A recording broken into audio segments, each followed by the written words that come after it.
Thank you, Mr. Speaker. And I agreed with every single point just made by the immigration critic for the official opposition. But I would like to say that I also believe that if I'd been asked the question, which I imagine the Minister of Immigration may ask me, do I not believe that foreign criminals who have committed crimes that are serious in Canada should not be able to continue to stay here for much longer after their deportation order? I would agree with him. So how can I agree with both of them? The essence of my amendments goes to the problem that we have with this legislation, is that it goes too far. It's overly broad, it's overly harsh, it creates an unlimited discretion that we haven't seen in previous immigration acts to allow the minister, for instance, to deny permanent residency, so someone who's not already in Canada, but they can be denied the chance to come to Canada for a very vague and undefined purpose of public policy reasons.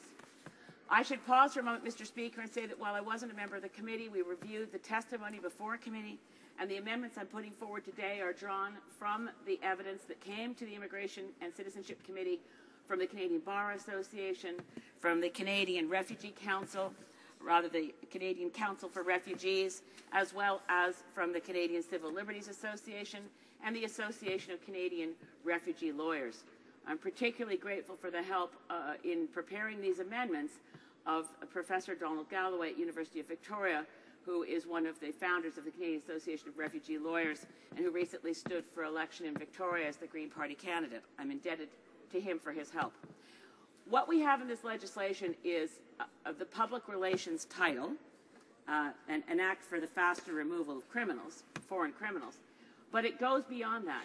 This act will affect people who are not accused or convicted of criminality. It will affect people who are relatives of those who have been deemed inadmissible. It puts in place, for instance, on the subject of misrepresentation. This is an excellent example of where the bill fails to achieve the proper balance. It doesn't distinguish, under the new legislation C-43, if someone is found guilty of a misrepresentation on their applications to come to Canada, they're barred for 5 years. There's no distinction made between deliberate fraud and misrepresentation and the kind of errors that occur through language skills, in other words, inadvertent, unintentional misrepresentations. In the brief time that I've been a member of Parliament, I must say I've been exposed to so many immigration cases on behalf of my constituents. I've seen fact sets that I simply wouldn't have imagined occur, but they occur with great regularity. I have Canadian citizens whose child was born in the U.S. and they came back together and they never got around to sorting out citizenship. Children who, for all intents and purposes, are Canadian.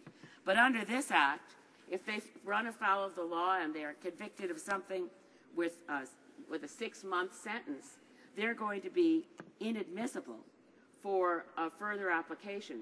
We could see families ripped apart through this legislation, and the piece that's missing is that ability to take into account all of the circumstances. One size doesn't fit all, and this legislation makes no distinction, for instance, between conditional sentences, which are given out in the community, usually for lesser offenses, and sentences that apply to someone being jailed. The ability of the minister, and I return to this because I think, for me at least personally, and not speaking on behalf of all the organizations that submitted concerns to the committee, but for me personally, the most egregious section of the bill is Section 22(1), because it gives the Minister of Citizenship and Immigration the right to deny temporary resident status for up to 3 years for what are described as quote-unquote public policy considerations. Now, these aren't defined. In other words, the public policy considerations are not tied to the public relations title of the bill, an act to remove faster removal of foreign criminals.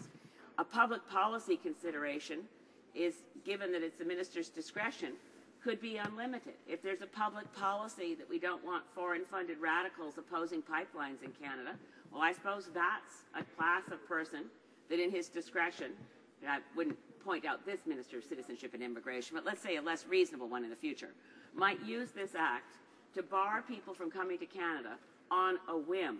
This goes against the grain of everything this country is about in terms of the fact that we are a country that has been enriched by bringing and by accepting a wide range of citizens and residents from all around the world who've enriched our country. This bill would allow, for instance, children who've been here for their whole lives for relatively minor offenses to be deported without access to appeal. This is simply against what Canada wants. It's what our citizens don't want. If it were more properly balanced, I don't think that anyone on this side of the House would have a problem with the bill. The decision to say that that under sections 34, this is people who are inadmissible on grounds of security, human or international rights violations 35, or organized criminality, section 37, cannot any longer apply for compassionate humanitarian considerations. This is going to be overly broad, and the numbers of circumstances, and as I mentioned, the Honourable Member for Newton North Delta has put forward a number of the kinds of circumstances where we would not, in the normal course of things, imagine that Canada is going to sweep up people, deport them, and deprive them of their opportunity for an appeal. This is those of us on this side of the House who want to see this bill amended, want to see the bill amended so that it actually focuses the minister's responsibilities and those of law enforcement on the removal of those people who are a legitimate threat to peace and security, people who actually fall under the category of criminality, who've been convicted of offenses that involve crimes of violence. This legislation doesn't have any of those caveats that would allow law enforcement agencies, the immigration and citizenship agents, and the minister himself or herself to make a decision that with compassionate and humanitarian Canadian values at play could decide this is not a situation in which we would have ever imagined that we wanted to uproot what is, for all intents and purposes, a person, a child, a teenager who's lived in this country virtually all their life. They may not yet have their citizenship. They are permanent residents or they are temporary residents, but the permanent residence category is very large in this country of people who literally have been here all their lives, except for perhaps the first 6 months of life, the first 2 months of life, 2 years of life. This legislation doesn't take into account any of those circumstances in deciding that people can be deported and won't have access to ministerial discretion and to further appeal. Another, I mentioned this earlier, is that it will deem people inadmissible if they're related to someone who's been inadmissible. So again, family members who want to come to Canada for a visit, who have committed no crime, can under C-43 be told that they can't come to Canada even though the inadmissible family member isn't traveling with them. Again, this doesn't seem to fit any public policy rationale. It appears to exclude people through association and in a way that, given that other family members may be residing in Canada, only serves to further punish a family that's already had a family member ruled inadmissible and removed. The inadmissibility of people on security grounds. This is immediately to say that if a person is released from detention who is subject to inadmissible on grounds of security, they can be released on conditions. This is, essentially inadmissible on security grounds can speak to a whole range of reasons. They're not necessarily identified in this legislation as to in what way is this person a security danger. The mandatory conditions don't really need to be added to this bill because we already have adequate measures under existing legislation to deal with most of the circumstances which would be of concern to Canadians. So, Mr. Speaker, in closing, I'd like to ask the Minister of Immigration, Citizenship and Immigration whether he's not willing, even at this late date, to consider that the bill may be overly broad, that while its purposes, and I won't say the purposes are public relations, I think that there will be circumstances in which Canadians will be glad to see some of the provisions of this bill.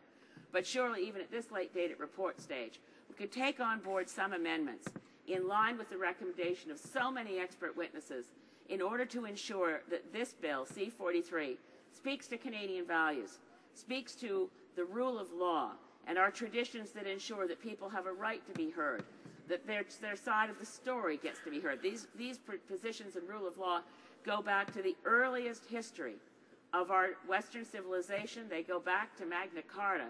And for us to ignore that in the case of, and the extreme examples can be used by the minister, and I'll also put forward the example of a child who's been in this country virtually all their life, to be removed without access to humanitarian compassionate grounds goes too far. And surely some of these amendments could be accepted by the Privy Council side of this House. Thank you, Mr. Speaker.